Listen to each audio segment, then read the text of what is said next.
Allez, aujourd'hui, podcast un petit peu spécial parce qu'on n'est pas deux, on est trois à être enregistrés aujourd'hui. On est le 19 janvier. Chez moi, il fait très froid, mais chez Thomas, il pleut et c'est pas forcément une bonne nouvelle pour ce défi, ce beau projet qu'il prépare pour cette année 2024.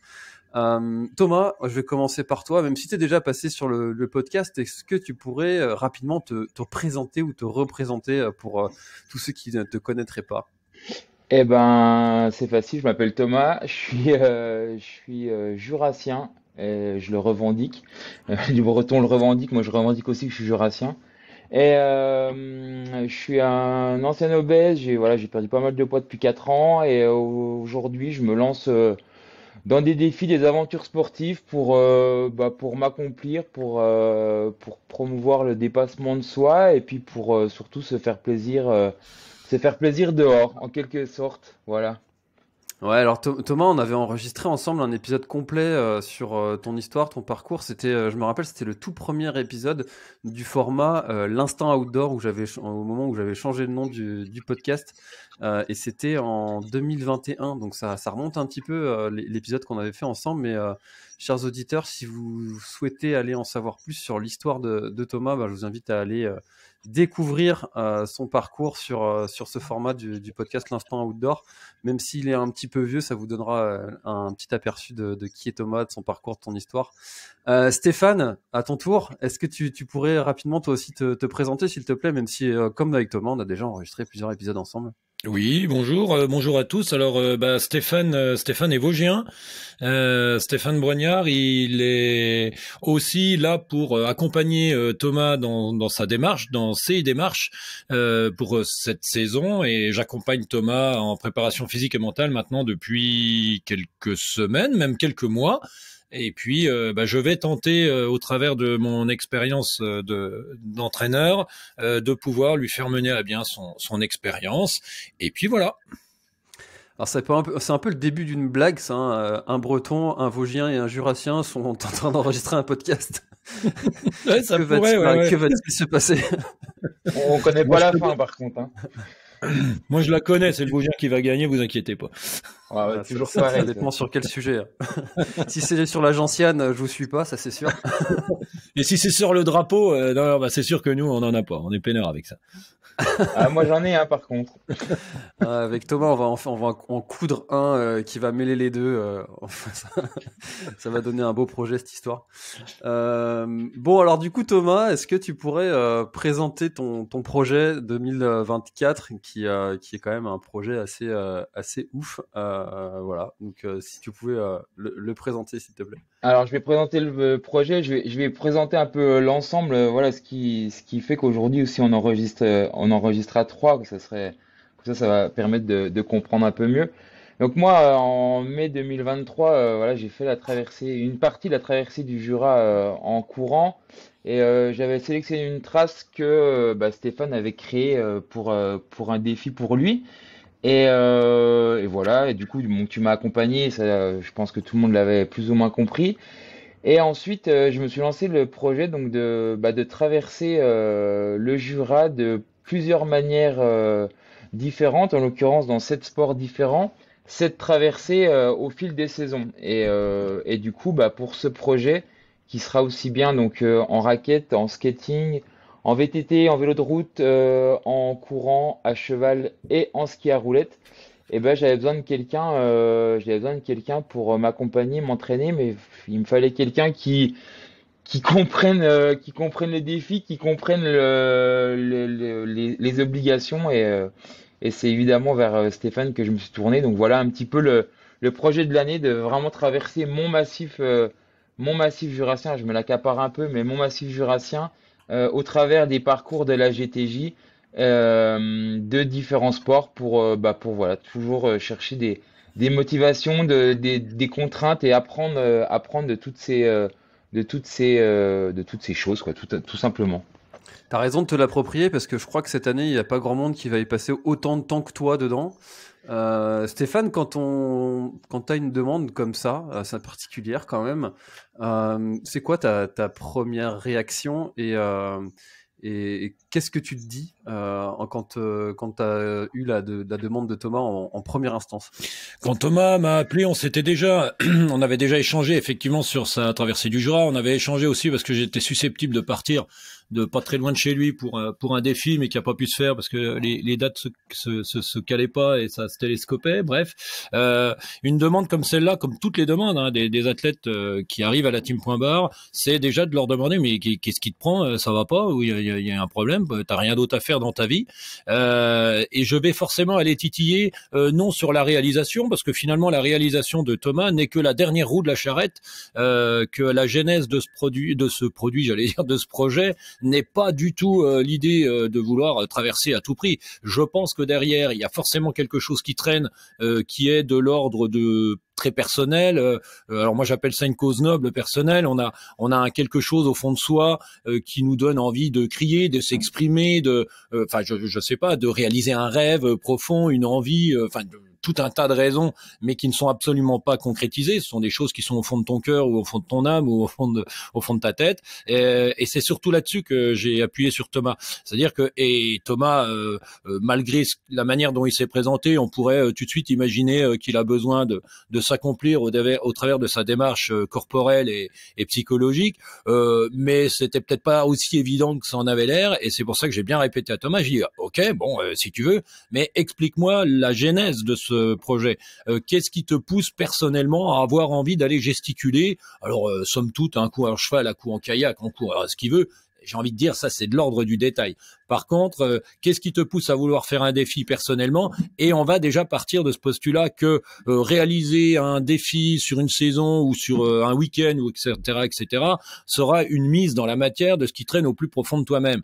Seulement à partir de là, ça lui permet aussi d'apporter un cadre, une certaine densité à son événement, et que ce n'est pas juste une réalisation pour la réalisation, et que au travers de tout ce qu'il va mettre en place, de ses rencontres, des gens à qui il va en parler, comme là aujourd'hui, il va aussi essayer de faire transpirer sa cause noble personnelle qui le donne, qui lui pousse à avoir envie de réaliser ce genre de choses. Et seulement après, quand on avait mis ce cadre psychologique qui va lui permettre aussi de tenir debout, parce qu'il va y avoir un paquet de doutes. Ce week-end, il y a déjà le premier, ça commence déjà très fort avec les doutes et peut-être de se demander comment tout ça va prendre tournure. Et si c'était juste un défi pour un défi et que derrière, il n'y avait pas l'aptitude psychologique de s'être donné une raison très personnelle et de faire parler cette réalisation qui va se dérouler tout au long de sa saison, ça peut rapidement avorter et puis s'arrêter là. Non, inévitablement, il veut mettre dans la matière quelque chose de très fort personnellement, et à partir de là, ce sera beaucoup plus simple pour lui. Et oui, effectivement, après, je lui ai apporté toute ma touche d'expérience personnelle sur l'organisation et sur la manière de pourquoi celui-là à ce moment-là et pas celui-là, etc., pour travailler tous les à côté. Tous les à côté, c'est le plus important dans son défi tout au long de l'année. Ce n'est absolument pas la réalisation sportive de l'instant, de quelques heures ou d'un week-end ou de 4 jours ou même d'une journée complète selon les sports, mais c'est tous les à côté qu'il va falloir gérer et tous les à côté qu'il va falloir comprendre, parce que finalement la récompense quand tu fais un peu de l'aventure, c'est l'effort, c'est l'aventure par elle-même, c'est le défi sportif d'un week-end ou de deux. C'est tous les à côté qu'il faut gérer, c'est tous les à côté qu'il faut mettre en place pour avoir effectivement une grande disponibilité physique et mentale le jour de la réalisation de cette traversée en ski, de cette traversée en kayak, de cette transformée en VTT, de cette comme on veut, ça c'est pas. Mais pour être disponible pour faire ça, c'est une sacrée mise en place d'une préparation physique pour avoir le véhicule capable de répondre à des moments précis, à des contraintes très précises. Et ça c'est mon rayon et celui avec lequel je travaille pour Thomas. Mais c'est aussi de lui mettre et de l'avertir sur tout un tas d'éléments qui sont essentiels de gérer à l'avance et pas le jour même, pour que le jour même, il puisse avoir une grande disponibilité pour aller jouer. J'ai envie de dire, voilà comment les choses s'organisent avec Thomas, ouais.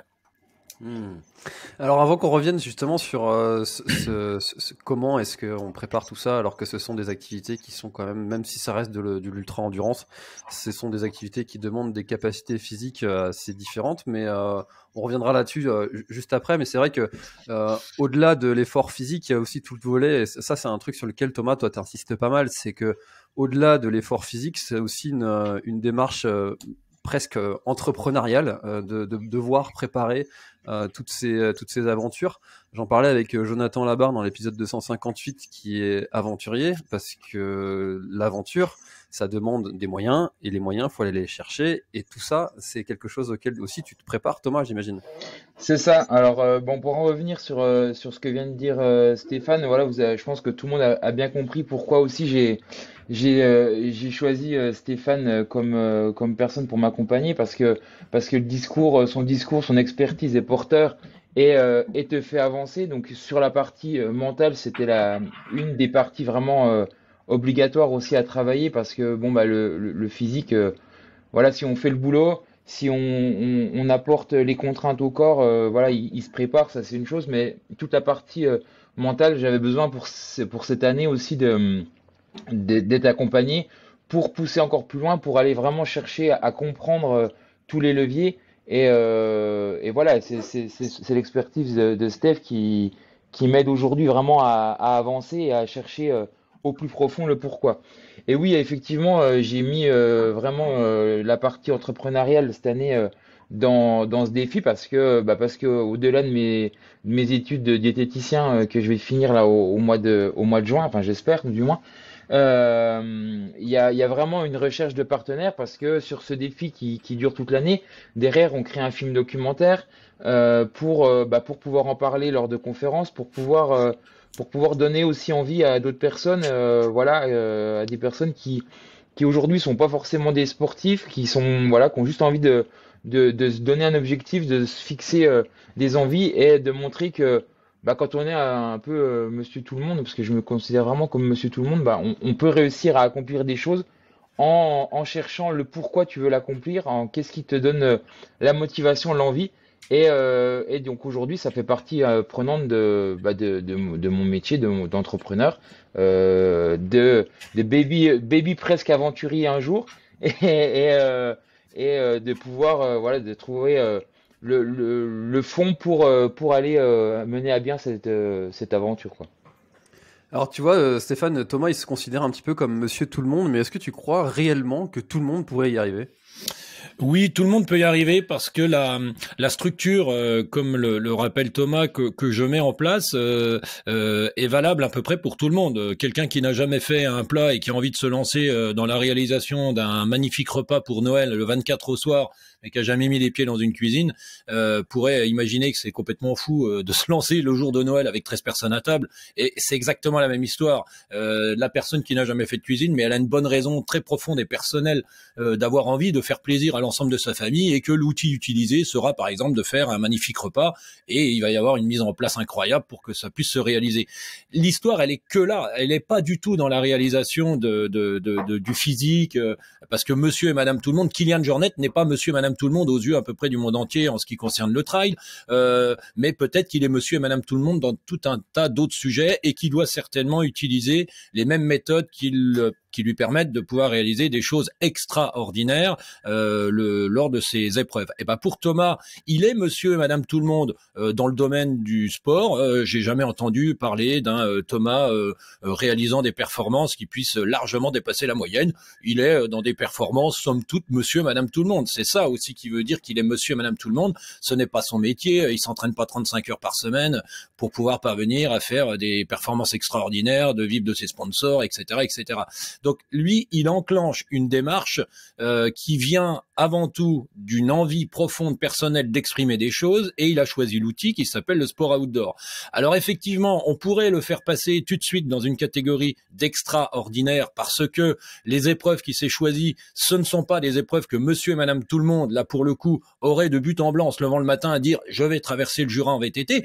Sauf que Monsieur et Madame Tout le Monde n'ont juste pas fait la démarche de vouloir réaliser et mettre dans la matière un quelque chose très au fond d'eux-mêmes, et qui veulent le mettre dans la matière. Et à partir de là, le jour où Monsieur et Madame Tout le Monde font cette démarche en disant je te donne un exemple peut-être pathos ou bête, ça fait 15 ans que je suis obligé de m'occuper de mes enfants, j'ai 3 enfants, j'ai jamais fait rien pour moi, etc., etc. Et je commence à me libérer de ce carcan de mon mari qui m'oblige presque à rester à la maison à faire des gâteaux quand les enfants sortent de l'école, et de correctement les élever, etc., etc. J'ai jamais pensé à moi. Et cette personne t'appelle au bout de 15 ans, on dit voilà, je viens de sortir de cette prison maison presque dorée qui m'avait été proposée il y a 15 ans ou 17 ans en arrière quand je me marie, et je suis sorti de tout ça, et j'ai envie de m'exprimer, j'ai envie de faire quelque chose par moi-même, j'ai envie de... Mais elle dit, je sais pas quoi, j'ai pas trop de moyens, j'ai pas trop d'outils, et j'ai l'impression que ce sport qui s'appelle le trail, ça a l'air assez pratique de la région où j'habite, juste une paire de baskets et c'est parti. Cette personne, du jour au lendemain, reste monsieur et madame tout le monde et va mettre dans la matière le 90 km du trail de Gérardmer après 2 ans de... Et ça en fait rien du tout d'elle d'extraordinaire, c'est simplement qu'elle a enclenché quelque chose comme monsieur et madame tout le monde. C'est-à-dire que ce n'est pas son travail, comme pourrait l'être, par exemple, certains athlètes dans des tas de sports, comme certains musiciens dans des tas d'orchestres philharmoniques, etc., etc. C'est en ça que c'est un monsieur et madame tout le monde, mais il a enclenché. Et une fois que c'est enclenché, bon, bah, c'est tout à fait réalisable. Il va se passer tout un tas de choses, effectivement. Et c'est ça l'histoire aussi qui va faire qu'elle est belle. C'est que c'est cet enclenchement qu'on est en train de raconter. On est au balbutiement, on est au début et on met les choses en route. Alors, on parlait d'entrepreneuriat. Et dans l'histoire de l'entrepreneuriat, il faut bien aussi, et ça c'est un sujet sur lequel avec Thomas, on n'a pas encore tout à fait abordé, mais que je tiens aussi à tout doucement, quand les choses se caleront, bien lui répéter, c'est que sur un tel projet, comme moi les projets que je peux monter maintenant depuis 2018 dans les projets d'aventure, il ne faut pas se mettre au centre du projet. Se mettre au centre du projet, ça veut dire aussi, on entend souvent, je vais m'entourer. Non, c'est le projet doit s'entourer pour 2 raisons. La première, c'est que toutes les personnes qui vont venir graviter autour du projet, ils préfèrent donner à un projet que de donner à un être humain. Donner à un être humain, ça reste des connotations assez compliquées. C'est de l'humain qui donne à de l'humain avec des rôles de subordination peut-être, etc., ou des rôles de pouvoir sous-jacents ou un peu sous-entendus. Même si c'est dans le milieu du sport, même si les choses plaisent, c'est jamais forcément 100% évident et 100% réussite. Par contre, donner à un projet a un certain état d'esprit, et les personnes qui vont donner à un projet vont aussi se rallier à la cause noble du projet, même à l'énergie vitale du projet, voire vont peut-être venir l'enrichir, un peu comme une roue de vélo avec un moyeu et des rayons, et au sommet de chaque rayon, tu vas mettre des compétences qui peuvent être de l'ordre du financement, de la communication, du manutentionnaire à bord de ce projet, de l'investigateur du projet, de celui qui va, enfin, etc., toutes les composantes qui vont agir sur le moyeu de la roue pour le faire tourner. Tous les rayons d'une roue de vélo, pour que la roue tourne correctement, doivent être des rayons à peu près de la même taille, même très précisément de la même taille, donc il n'y a pas des gens plus importants que l'autre, et surtout ils agissent sur le projet. Et agir sur ce projet va aussi, chaque personne dit, bah non, je donne pas à lui, je donne au projet, et se sent beaucoup plus impliqués que d'être obligé sans cesse d'aller les tirer, d'aller les tracter. C'est-à-dire qu'il y a une implication sur le moyeu de la roue. Une fois que tu es dans cet égrégore de cette roue qui a été constituée,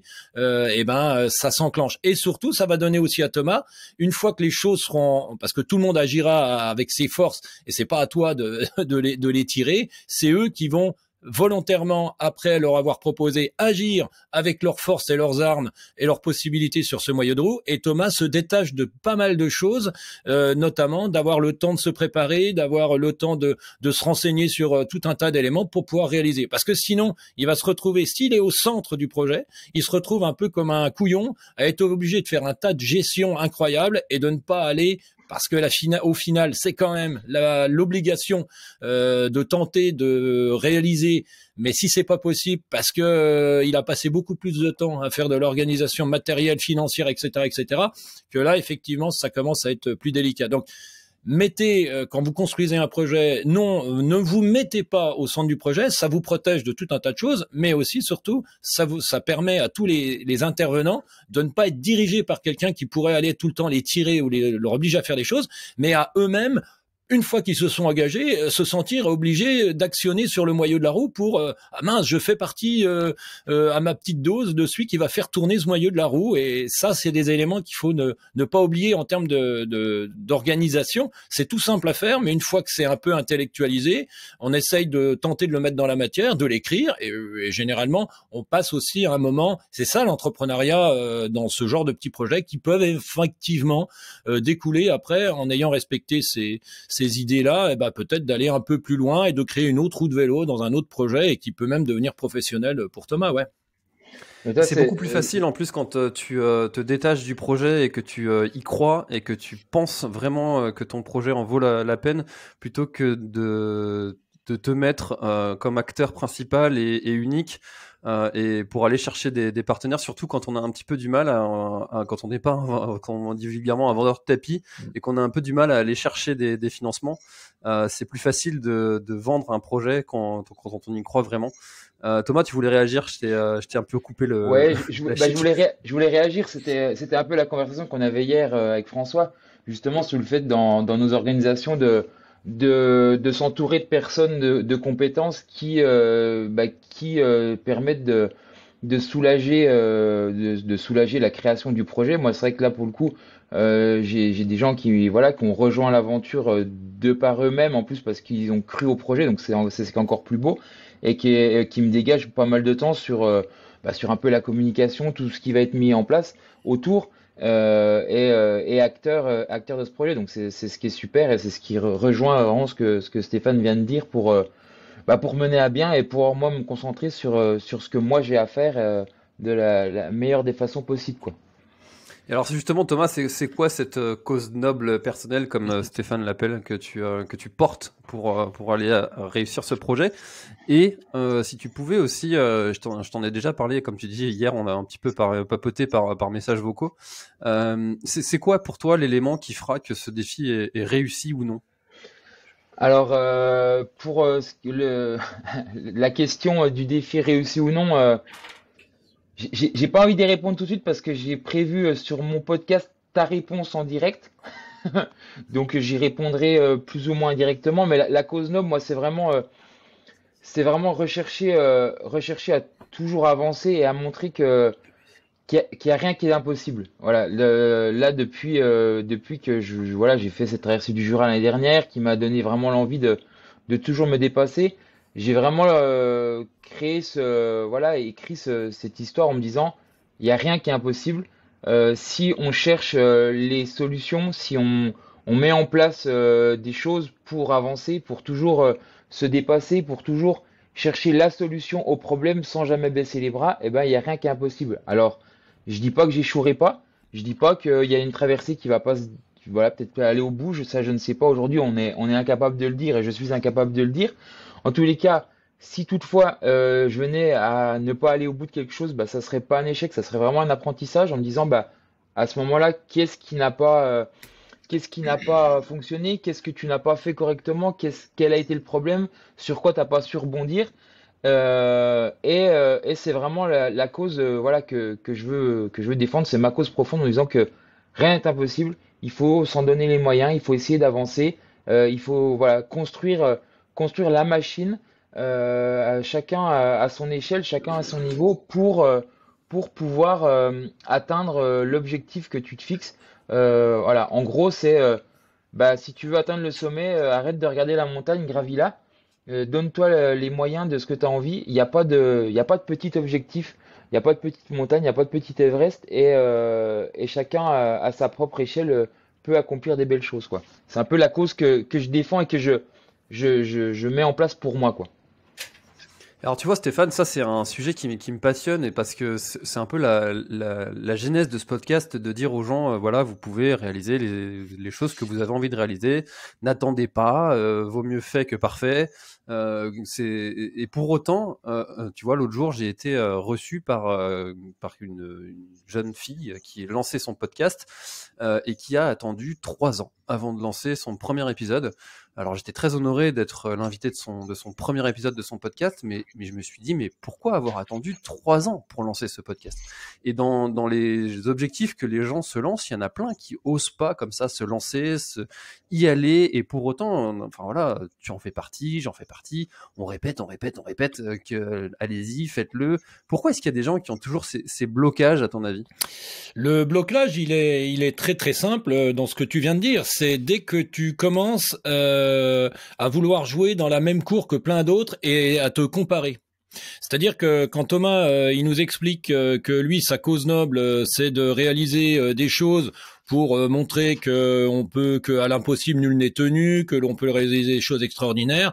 Il rentre dans une catégorie de personnes qui n'est pas du tout celle de je vais tenter de battre les records de toutes les traversées du Jura dans tous les sports qui ont été faits, ou là peut-être que là il y a déjà eu des tentatives en courant, en roller, en ski roue, avec des temps, des records. Là tu rentres dans la catégorie de tous les gens qui veulent, qu'il y en a plein dans cette catégorie-là. Lui, il est dans sa seule petite catégorie et c'est son championnat du monde à lui, mais il y a qu'un seul concurrent. Tu vois, il fait le championnat du monde des gens qui veulent montrer des choses en réalisant plusieurs traversées du Jura. Excuse-moi de te dire que cette catégorie, elle est unique. Et c'est surtout le point de départ, c'est-à-dire que cette personne, elle a passé son temps à dire je veux faire du podcast, elle a pas dit je veux faire quelque chose qui va me réaliser à ce moment précis de ma vie au travers d'une cause noble très personnelle. Elle a dit je veux faire un podcast. Et donc elle a fait un peu une clé de 12 et elle l'a un peu fait à l'envers, c'est-à-dire qu'elle est partie de la finalité. Le podcast n'est que la dernière roue de la charrette. C'est pas podcast qu'il faut penser, c'est qu'est-ce que je veux mettre dans la matière en ce moment qui traîne dans ma tête. Une fois qu'elle a trouvé ça, elle dit et quel outil j'utilise. Il semblerait que le podcast soit quelque chose qui puisse, à ce moment précis de ma vie, me permettre de réaliser des choses, de mettre dans la matière. Il y a un podcast, ça se touche, ça se voit, ça s'entend, c'est une matière. Et qu'à partir de là, elle dit, je vais utiliser ce support. Donc, je ne vais pas faire un podcast. Je vais mettre dans la matière quelque chose qui traîne au plus profond de moi-même. Et à partir de là, elle devient la seule dans sa catégorie. Et c'est comme ça qu'elle va tenter de devenir champion du monde de son petit monde. Parce que si elle veut être dans la catégorie des podcasts, c'est déjà perdu d'avance. Parce qu'il y aura toujours meilleur que toi. Toi, tu crées ton podcast, François, et puis il y a un mec qui te dit, ah non, mais j'ai entendu parler d'extraterriens, c'est un peu comme toi. Oui, bon, ok, il est meilleur que moi. Enfin, si tu cherches dans la catégorie podcast, tu trouveras toujours un type meilleur que toi, qui a fait plus d'audience, qui a fait plus de ci, qui a fait plus de ça. Si tu cherches dans la catégorie trailer et ultra trailer, tu trouveras toujours un type, enfin, t'en sors jamais, sinon tu fais absolument plus rien. C'est la comparaison de vouloir participer à la même épreuve avec la même mentalité et les mêmes fondamentaux, bien souvent très superficiels, que peuvent être à peu près tous les concours et les comparaisons les uns avec les autres. Donc cette personne, elle serait passée tout de suite par la case. Mais à quoi va servir ce podcast? Ou avant même de parler de podcast, c'était qu'est-ce qu'à ce moment très précis de ma vie j'ai envie d'être connu et j'ai l'impression que c'est le truc facile, je me mets tout nu sur internet et puis ça va fonctionner. Bon ok, très bien, si c'est sa cause noble, qu'est-ce que tu veux que je te dise? Mais entre guillemets, elle, si elle a envie d'exprimer son truc, elle était peut-être pas obligée de rentrer dans la catégorie podcast, mais plutôt dans la catégorie champion du monde de son petit monde à elle, ouais. Et alors du coup, quand on a un projet comme celui de Thomas physiquement, qui nécessite comme on le disait tout à l'heure, des capacités différentes, Thomas, toi, tu vois ça comment, l'adaptation de ton corps parce que c'est quelque chose que tu as déjà fait en ultra trail, on l'a dit en off, notamment avec cette traversée du Jura qu'on a fait au mois de mai. Enfin. Que j'ai fait en partie et que tu as fait en totalité. Comment est-ce que tu penses que ton corps va s'adapter, et notamment avec cette particularité que au niveau de l'alimentation, c'est quand même quelque chose de spécifique pour toi? Fais gaffe à ce que tu vas dire, Thomas. Pour la pression. Ouais. Alors, je sais pas. Non, je rigole. En fait, le tout, c'est de créer, voilà, les contraintes nécessaires pour que le corps justement sache s'habituer et se trouver les solutions pour avancer. Donc là, pour cette partie-là, eh ben, pour préparer au mieux, et là du coup je botte un peu en touche, j'ai pris Stéphane pour ça, parce que lui il va savoir créer l'entraînement pour que mon corps se mette en contrainte et pour que il puisse avancer et encaisser l'entraînement suivant et ou pas, et vraiment s'habituer à trouver les solutions nécessaires. Alors c'est vrai que là c'est multisport, donc il va y avoir différentes façons de s'entraîner tout au long de l'année, parce que je vais passer du ski au VTT, du VTT au vélo de route, du vélo de route à la course à pied. Alors après on a fait un gros travail de PPG. Alors c'est la première fois de ma vie que je dis que je fais ça et que je dis ça. Ça n'a jamais été bien simple pour moi, mais je l'ai fait, et je l'ai vraiment fait de façon la plus sérieuse possible, avec des séances dont la fameuse il n'y a pas très longtemps, où où le message qui a été envoyé à Stéphane, je le dirai pas à haute voix parce que s'il y a des petites oreilles qui écoutent, c'est pas bien.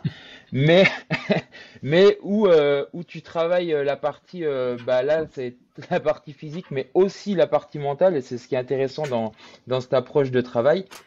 Là, voilà. Donc le tout, c'est de créer les contraintes pour que le corps aille chercher un peu plus loin, aille chercher voilà, les solutions pour avancer. Et c'est comme ça que je vais réussir, je pense, à avancer petit à petit et à amener à bien voilà, ces ultra longues distances qui vont bientôt s'offrir à moi, quoi. La solution aussi que moi je lui apporte, ce n'est pas d'être un performeur. Il y a deux catégories. Hein.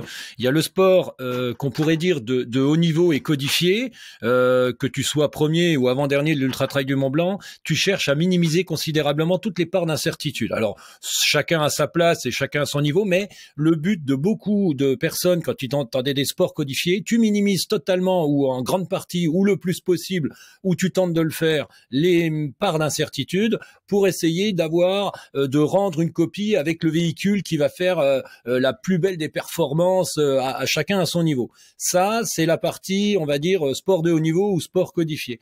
Après, Thomas, là, il part à l'aventure. Alors, l'aventure, c'est une autre définition, c'est tu passes ton temps à gérer les parts d'incertitude qui te tombent sur le paletot un peu, je vais pas dire toutes les heures, mais pas loin, parce que minimiser toutes les parts d'incertitude d'un truc qui n'est pas très codifié ou qui n'est pas très propre ou qui n'est pas très bien organisé, hein, ce qui est le but de l'aventure, et c'est presque là où on va juger la qualité et le niveau de performance d'un aventurier, c'est ses capacités à savoir gérer les incertitudes qui lui tombent sur le paletot et pas son niveau de performance du nombre de watts ou du nombre de kilomètres en une heure. C'est pas du tout la même chose. Alors, on a la chance d'avoir un corps qui s'appelle un beau bout de pâte à modeler et on en fait à peu près ce que l'on en veut de façon très rapide. Il suffit simplement d'adapter le type d'agression et comme le corps n'aime pas souffrir, va mettre en place en réponse à ces agressions une adaptation et quelque chose qui va lui permettre d'obtenir assez rapidement en ayant des agressions ciblées par rapport au sport d'après, de la course à pied, on va passer au vélo, du vélo, etc., etc. Et que suite à ces agressions, les mises en place d'adaptations vont se faire rapidement et une fois qu'il a les adaptations, en quelques mois, il va passer d'un corps de trailer à celui de skieur de roue, mais il sera pas de niveau international. Mais j'ai presque envie de dire, on en a strictement rien à faire de qu'il soit de niveau international en ski roue, en course à pied ou voire même si on avait fait que de la course à pied, il aurait très bien pu faire la traversée du Jura dans un niveau de performance bien plus élevé que quand la traversée du Jura en courant va arriver au mois de septembre. Eh ben, c'est pas grave parce que on sera dans tout à fait autre chose, c'est la réalisation globale. Donc, moi, l'idée, c'est surtout que je l'ai construit de façon globale. Il a même pris un peu de poids parce qu'on a construit un corps sur l'ensemble avec une prise musculaire assez conséquente par rapport peut-être à la préparation physique spécifique qui va arriver après sport par sport avec des agressions. Mais je sais que d'avoir construit un corps dans sa globalité sera un corps capable de répondre à peu près à tous les types de contraintes sans être vraiment déséquilibré sur des points et un peu trop fort sur d'autres, etc. On a un niveau optimum moyen général qui est très bon à peu près partout, mais qui n'est pas excellent nulle part. Donc ça veut dire qu'après, c'est assez facile pour moi d'aller tout doucement lui proposer des agressions qui vont mettre en place des réactions du corps, qui vont lui permettre d'avoir grosso modo le véhicule le plus adapté possible à ce qu'il va avoir besoin de faire. Et surtout, le fait d'avoir contrôlé correctement cette préparation physique, qui est à peu près le seul levier, est celui de l'organisation matérielle sur lequel on peut jouer. Et là encore, il va falloir qu'il passe beaucoup de temps à être... Les leviers qu'on peut maîtriser, qu'on peut contrôler, ils sont beaucoup plus faibles que ceux qu'on peut utiliser sur une course codifiée. Et une fois qu'il aura géré ça correctement, d'avoir un corps qui répond sans être trop embêté ou à tendre le dos ou à se demander comment ça va se passer, il aura une grande disponibilité à l'intérieur de ses efforts pour pouvoir gérer les moments justement d'incertitude, pour pouvoir gérer les tuiles qui te tombent dessus. Il aura de la dispo physique et mentale de pouvoir y répondre sans que tout ça devienne patatrac parce que les éléments gérables auront été préparés et de façon optimum, qui peut même, et ça c'est l'expérience qui va apprendre aussi, et que moi ça fait un paquet d'années que j'ai compris ça, qu'en aventure il faut tout faire aussi pour que les problèmes tôt ou tard qui finissent par arriver, il faut tout faire pour déjà au préalable avoir un peu de temps d'avance, quelques secondes d'avance sur soi-même, pour vaut mieux qu'il se retrouve dans la roue arrière que de les voir arriver dans la roue avant et puis de passer du temps à la gérer. C'est pas qu'on n'arrive pas à les gérer, mais si on peut déjà en éliminer une paire par des types de comportements dont aussi je vais essayer de lui apporter au fur et à mesure, parce que c'est assez subtil ça, de mettre les problèmes dans la roue arrière. C'est tout ça aussi qui fait que la réalisation se passe correctement. Alors, tu vois, Thomas, dans la team des aventuriers, il y a plutôt deux écoles. Il y a celle de Guillaume Artus qui, visuellement, se visualise en train d'avoir absolument tous les problèmes possibles et imaginables quand il a réalisé sa vie Alpina. Et puis, il y a la team d'Éléonore avec qui tu m'as mis en relation et avec qui j'ai enregistré un épisode récemment.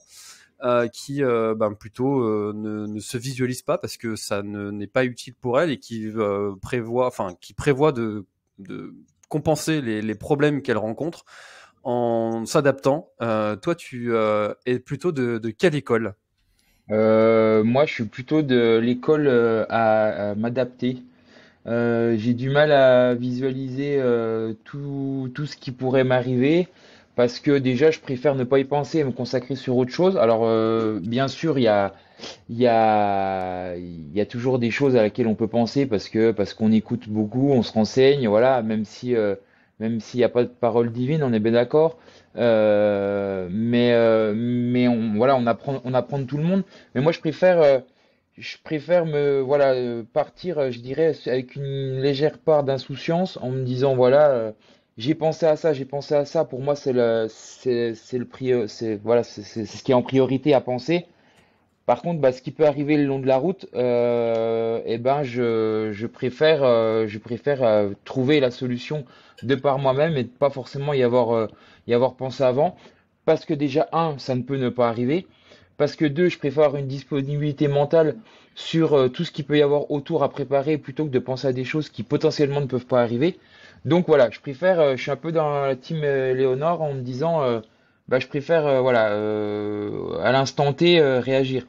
Par exemple, très simplement, là sur les traversées, je pars avec un minimum de ravitaillement sur moi.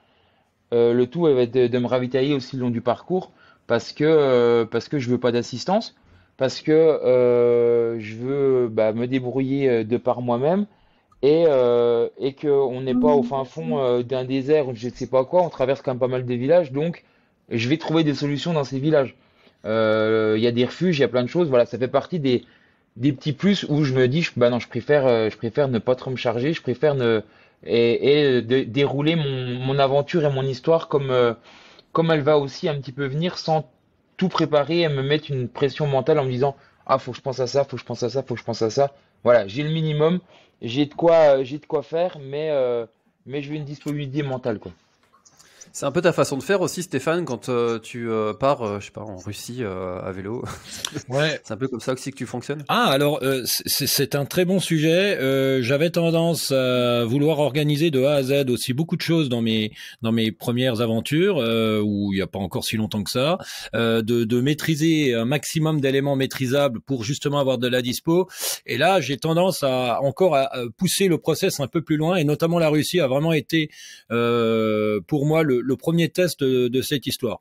J'ai fait toute une préparation physique qui me permet que cette histoire de mener un vélo cargo avec 40 kilos de matériel, vélo compris, je ne sois pas obligé de le subir, parce que si déjà là, cet élément-là n'est pas correctement accompli, ça devient vite une aventure un peu différente.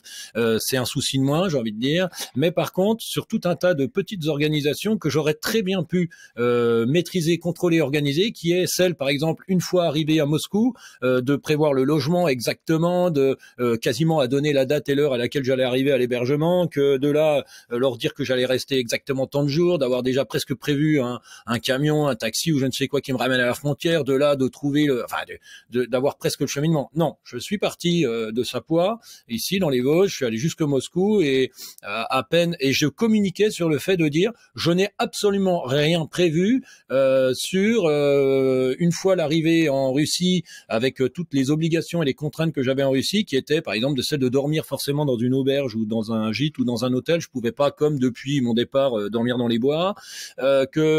Arrivé à Moscou, je ne savais absolument pas où j'allais arriver. Et puis personne parle anglais là-bas, hein, donc ou même c'est assez délicat. Je ne savais absolument pas comment rapatrier un vélo cargo avec un sac à dos depuis Moscou pour revenir jusque chez moi. Mais je communiquais sur ce fait-là, de dire je n'ai rien, absolument rien organisé.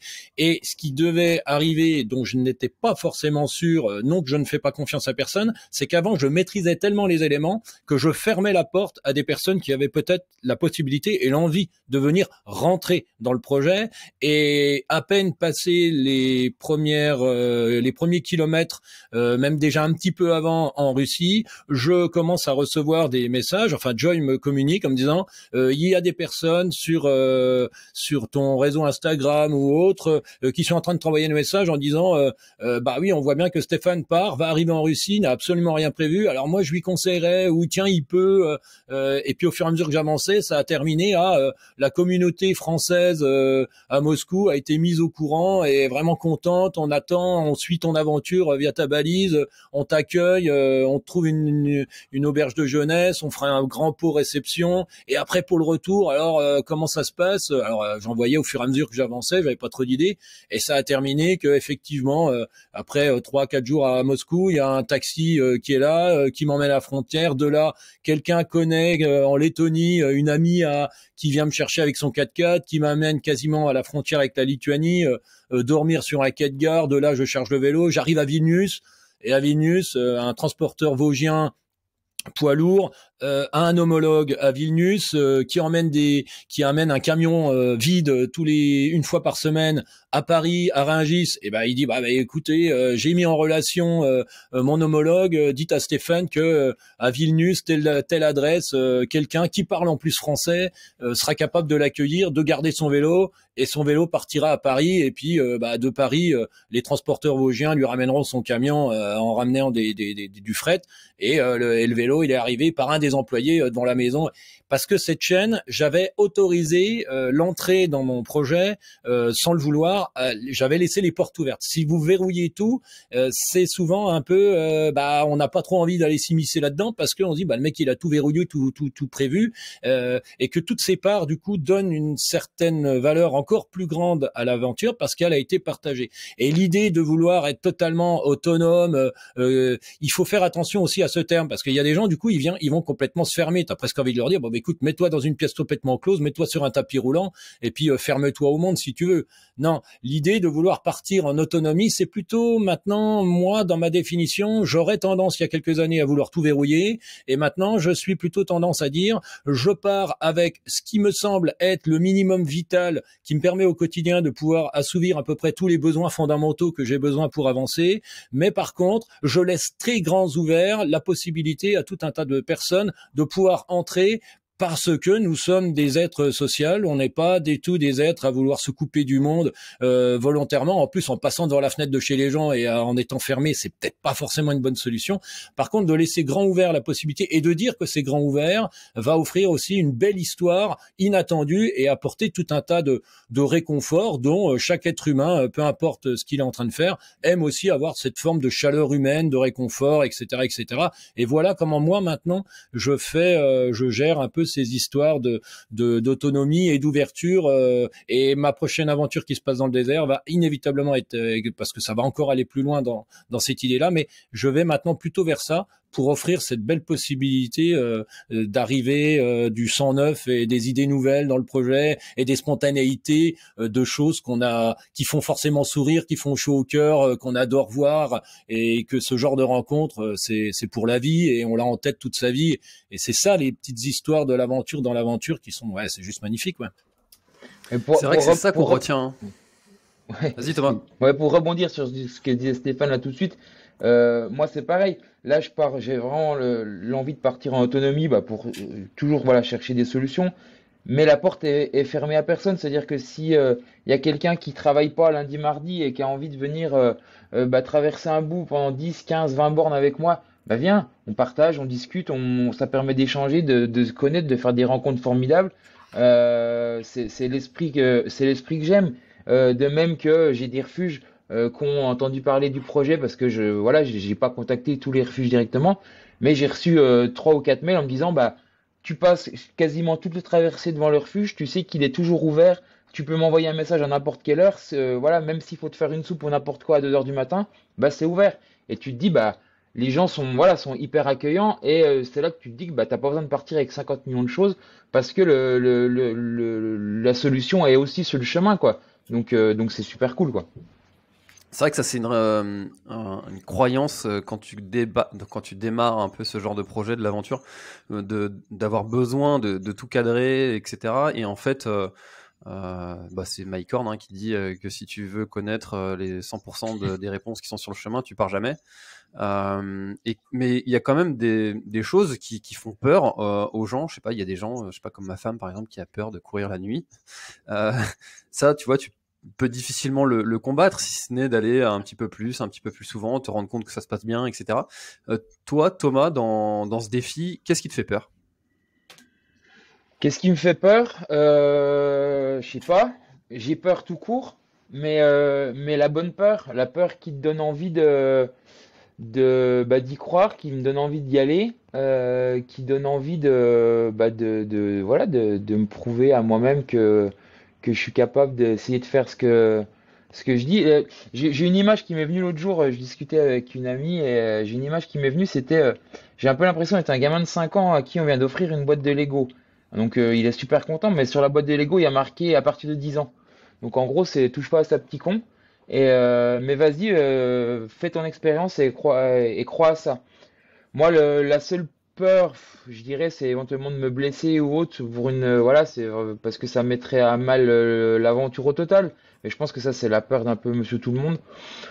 J'ai pas de peur particulière. Après, peut-être que sur les premières traversées, il y a des choses qui vont remonter, peut-être, mais voilà. J'ai pas de peur particulière. Alors, c'est peut-être un peu prétentieux de dire ça, mais pas vraiment, quoi. Tu penses que c'est de la prétention, Stéphane? L'histoire de la peur sur ce genre de projet, la première des peurs qu'on peut tout à fait imaginer, parce que Thomas et baigne aussi dans un milieu de sportif, on est dans un podcast où on est dans le milieu du sport et moins dans celui de l'aventure. On a encore plus d'années, et moi y compris, avec Dossard ou avec optimisation ou avec tout ça. Donc la première des peurs, c'est pas la peur de l'échec ou c'est pas la peur de réussir, c'est surtout la peur d'imaginer ne pas assumer une certaine performance peut-être, et l'idée d'imaginer que de ne pas aller au bout de la traversée en courant pourrait être un échec.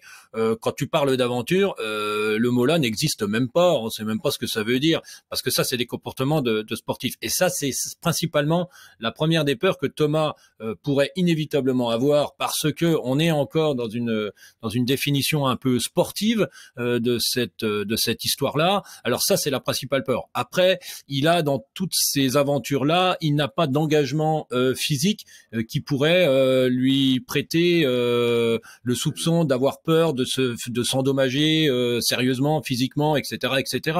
Personne n'est à l'abri quand on fait du VTT sur les sentiers d'une mauvaise chute. Personne n'est à l'abri d'un coup de grisou avec un temps incroyable en courant et que ça puisse mal finir sur l'orientation. Enfin, mais principalement, il est sur du très comestible à peu près dans tous les domaines. Donc ça, il n'y a pas réellement de possibilité d'avoir peur. Et entre guillemets, c'est plutôt intelligent de sa part d'être parti dans une aventure en minimisant aussi quelque part d'engagements physiques qui deviennent des engagements moraux assez importants. Rajouter à sa cause noble personnelle, ça ne méritait absolument pas un engagement et d'aller se mettre dans des situations presque très engagées physiquement et moralement. Ça n'a absolument rien à faire dans ce genre d'aventure et surtout avec ce genre de cause noble. Donc pour lui, c'est une très très bonne idée d'être resté sur quelque chose de plutôt comestible, parce que ça n'avait pas lieu d'être dans un engagement physique et moral plutôt limite, parce que ça n'aurait jamais rien changé à l'assouvissement de sa cause noble personnelle. Ça aurait peut-être davantage d'ailleurs mis des parasites et faire avorter un projet sur des sujets qui en plus n'ont rien à faire là.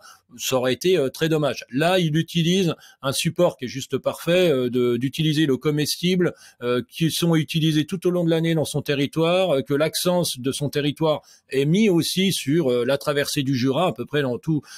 S'il y a bien un massif dans lequel on parle en multisport de traversée, on a tous entendu parler de la grande traversée du Jura en ski de fond, parce que c'est la terre de ski de fond par excellence en France, mais on l'a entendu en VTT, on l'a entendu en roller, on l'a entendu en ski roue, on l'a entendu en cheval, je l'ai déjà entendu. Enfin, on entend à peu près ça tout le temps. Ces grandes traversées du Jura, c'est ce truc un peu mythique qu'on entend partout, et d'avoir respecté ça, lui va sérieusement le limiter dans ses peurs. Et puis voilà, moi c'est surtout ça que je retiens. Donc la peur, c'est pas forcément un élément qu'il a besoin de mettre dans son aventure. Il en a déjà bien assez à essayer de comprendre, d'enchaîner. C'est ça qui va être plutôt compliqué pour lui, c'est de maintenir le cap tout au long d'une année. C'est pas un objectif. Là, c'est des objectifs qui reviennent très rapidement. Hein. Ça commence demain, enfin ça commence dans 3 jours, et ça se termine au mois d'octobre. Quand tu vois le nombre d'efforts de mise en place, ça va très très vite. À peine un mois ou un mois et demi, et bing, ça revient. C'est une vraie, c'est un tour de force. Et là, ça peut faire peur psychologiquement d'avoir ces enchaînements. Physiquement, ça, y a pas de souci, quoi. C'est vrai que quand on voit la caisse qu'il a, le Thomas, je suis pas inquiet physiquement. Surtout la puissance dans les montées, ça m'a fatigué.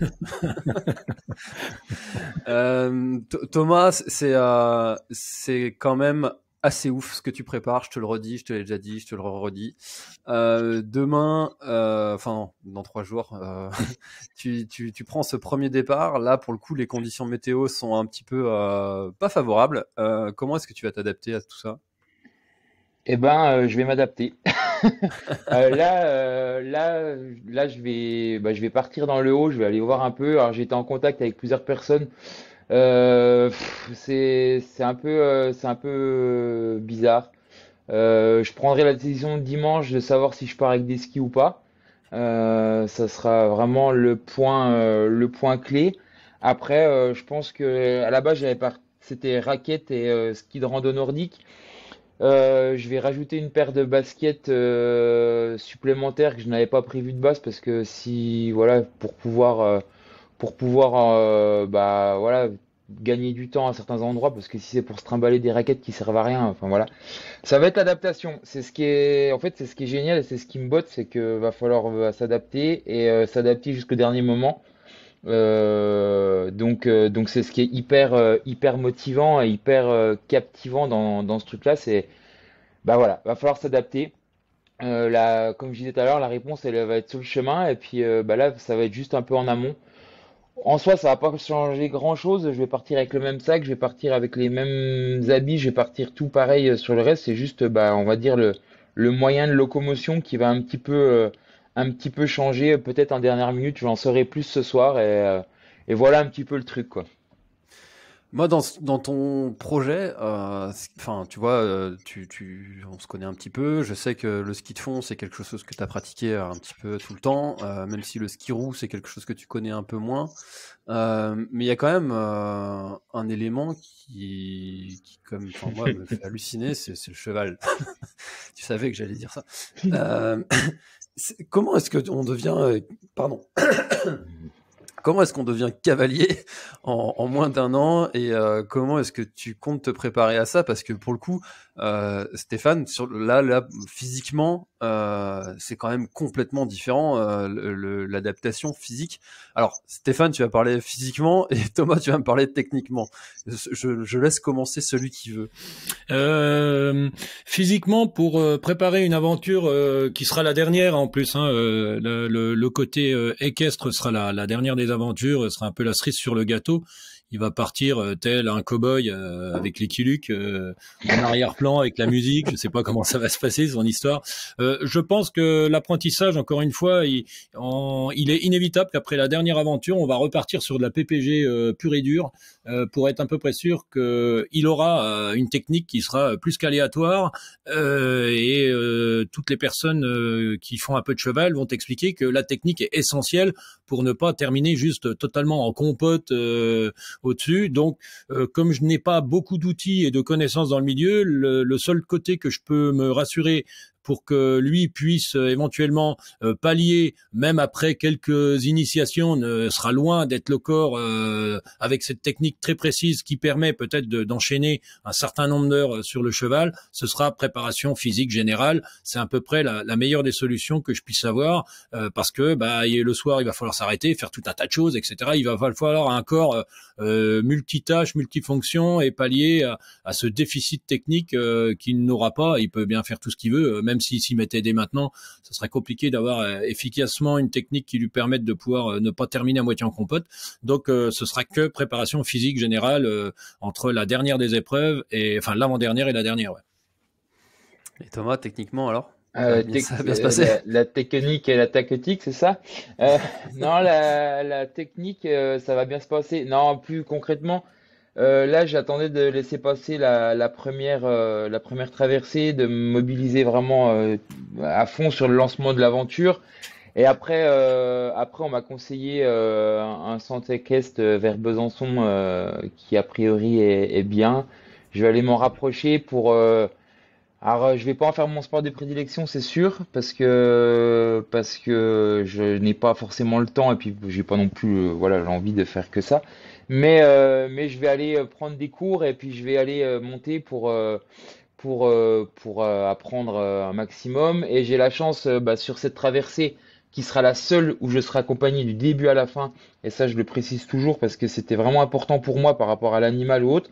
Je serai accompagné d'Axel, donc qui est une amie qui est monitrice d'équitation, une ancienne monitrice d'équitation, qui élevait des chevaux d'endurance, donc qui connaît parfaitement ça. Et on va se prévoir quelques petites journées par-ci par-là pour apprivoiser l'animal quand même, pour le connaître un petit peu.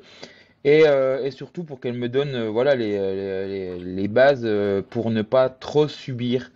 Mais je pense qu'il va falloir aussi que je trouve le bon matériel pour le postérieur et les cuisses, quoi. Tu vois, on parlait de peur tout à l'heure et ça, ce serait le truc qui me ferait le plus flipper. Et Delphine, qui écoutera le podcast, j'en suis sûr, qui est la responsable sécurité sur le Grand Raid du Finistère, m'a convié. Du coup, elle le sait que j'ai peur sur ces chevaux là. Tu sais, le truc il part comme ça. Elle a décidé de partir. Tu sais pas pourquoi. Je sais pas, un coup de fusil qui est donné. C'était pas prévu. Et puis le truc il part. Tu peux plus rien faire. Et puis voilà. Moi ça me fait flipper. Tu vois, quand t'es pas maître de tout. Autant sur des skis, bon bah c'est toi qui es maître un peu de la technique. Mais sur le cheval, bon, même si on fait toute confiance à Axel pour maîtriser ces animaux. Moi, j'ai pas confiance en cette bête. Ça me ferait flipper. Voilà. Ton projet là, je trouve que c'est ça le plus ouf. Faire 400 bandes sur un canasson. 550, s'il te plaît. 550, toujours plus. Allez, tant qu'à faire. Tu me diras, rendu à 400, pourquoi pas 550 hein. Bon, est-ce que vous avez quelque chose à rajouter dont on n'aurait pas parlé sur cet épisode qui était déjà très riche, mais est-ce qu'il y a quelque chose que vous voulez rajouter pour le clôturer? Je vais parler en premier, comme ça c'est Thomas, parce que c'est lui qui est mis à l'honneur et c'est son projet. Donc moi je ne suis que celui qui le rend un peu plus autonome sur cette histoire-là. Hein. Je suis pas là pour autre chose. Donc je laisserai Thomas terminer. Moi je suis plutôt content que on en arrive actuellement en 2024 avec toute l'histoire que le trail connaît et toute l'avancée technique de niveau, l'évolution de ce sport, et que sur un podcast dédié principalement aussi au sport outdoor, mais principalement le trail, hein, et ben c'est bien aussi que on commence tout doucement à mettre à l'honneur les projets off. Parce que le projet off, par définition, n'est pas le projet de quelqu'un qui ne se sent pas capable d'aller rivaliser avec les autres, comme parfois on peut l'entendre, mais c'est surtout l'expression d'un véritable soi-même au travers d'un projet qui nous parle vraiment et qu'on n'est pas obligé de passer par un moment forcément codifié, etc., etc., et que toute cette construction de projet, comme est en train de le faire Thomas, et pas simplement d'aller consommer un produit comme une course, on arrive, on fait sa course, mais tout a été organisé par une équipe type d'organisation, etc., etc. Et c'est presque ça que je trouve ça beau dans ces projets-là, c'est tout ce travail de préparation en amont, d'organisation, de ficelage, de donner du sens, enfin voilà, d'habiller, etc., etc. Et après de réaliser en fait des moments personnels et puis de partage où il y a du vivre ensemble. Et voilà, et ça c'est vraiment une belle histoire. Et François, que tu mettes ça en avant maintenant, je trouve que c'est une excellente idée parce que ça va donner plein de petites graines à tout le monde, non de dire j'aimerais faire ça, mais je suis tout à fait capable par moi-même de réaliser des choses qui n'ont pas pour but de réaliser pour réaliser, mais qui auront pour but de mettre dans la matière un petit quelque chose à ce moment-là de ma vie. Et c'est comme ça aussi qu'on se construit sans forcément consommer tout un tas de choses qu'on pourrait nous donner et nous faire croire que c'est par là qu'il faut passer ou qu'il faut cocher pour être heureux dans la vie. Donc c'est une excellente initiative de ta part. Et pour Thomas, bah c'est une très bonne nouvelle que beaucoup d'athlètes maintenant, parce que faut quand même être un peu athlète pour faire tout ça, se mettent à vouloir réaliser des choses par soi-même et de les construire par soi-même en s'entourant de tout un tas de compétences. Ça, c'est un vrai vivre ensemble et qui se concrétise par des projets avec un film, etc. C'est magnifique. Voilà. C'est vrai que c'est un peu ton histoire, Stéphane, de passer de top 10 à UTMB à finalement la réalisation d'aventures plus que de dossards. Alors, le livre qui va sortir explique un petit peu tout ça, et maintenant je peux le dire, parce que comme il va bientôt sortir, ce sera une surprise pour personne, mais l'épisode Trail n'a été dans ma vie qu'un épisode qui avait un seul et unique but. Enfin, il y en a eu deux. Le premier, la fameuse grande cause noble qui venait de mon enfance, j'ai pas besoin de le répéter ici, mais la deuxième, c'était aussi avoir une certaine crédibilité pour me permettre de valider une méthodologie. Mais depuis 1999, ou même un petit peu avant, déjà même chez les scouts, j'avais bien compris que l'aventure personnelle et en off était beaucoup plus important pour moi que le dossard. Et par contre, quand en 1999, il y a un type qui s'appelle Mike Horn et qui a juste tué le game de l'aventure, plus personne n'a le droit de dire qu'il fait une aventure après un type qui traverse le monde en suivant le fil de l'équateur.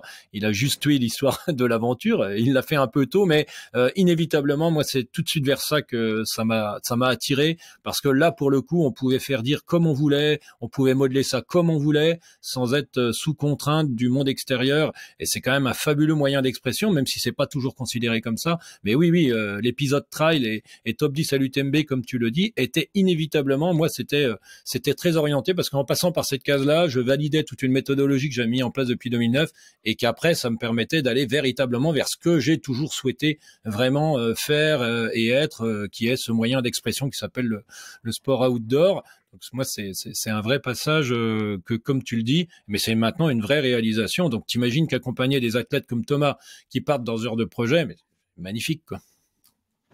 Et c'est pour quand la sortie du bouquin ? Alors, le bouquin sortira aux alentours de mai, voilà. Et je ne peux pas dire encore à cette heure-ci qui va éditer le bouquin, même si les athlètes de la team Point Barre sont un peu au courant. J'ai préféré les informer avant l'heure, mais ça se mettra en route et la communication se mettra en route, on va dire dans quelques mois, mars, avril, grand maximum. Tout le monde saura qui, quoi, comment édite ce livre et le mettra dans les bacs, mais courant mai ou un petit peu avant le mois de mai.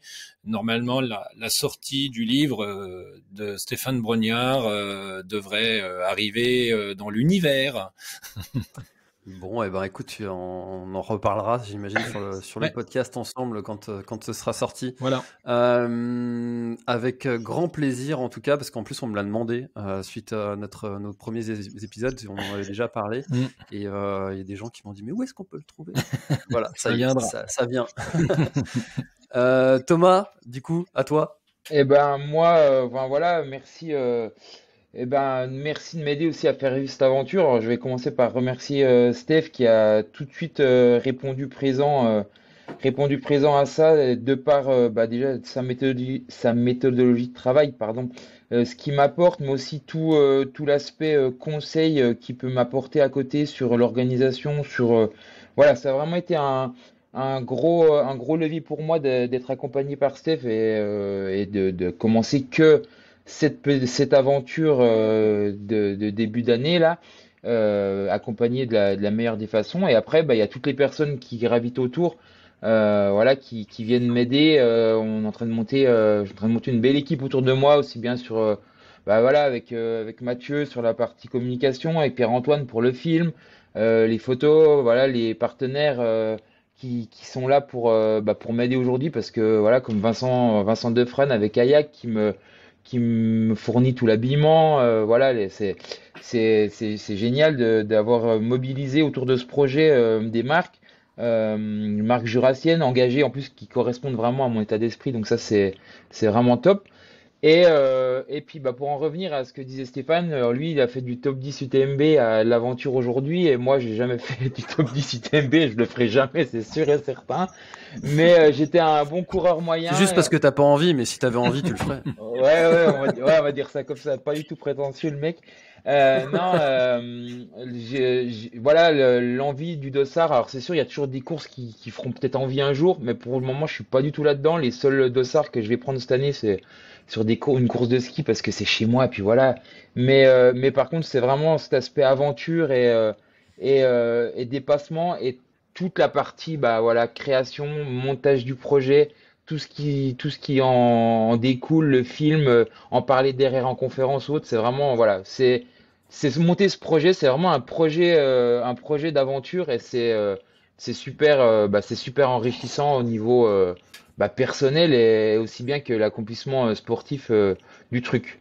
Donc je suis un baby aventurier, on va dire ça comme ça, et j'espère pouvoir continuer longtemps ça, mais en tous les cas, les prémices sont vraiment porteurs et je m'éclate là-dedans, quoi.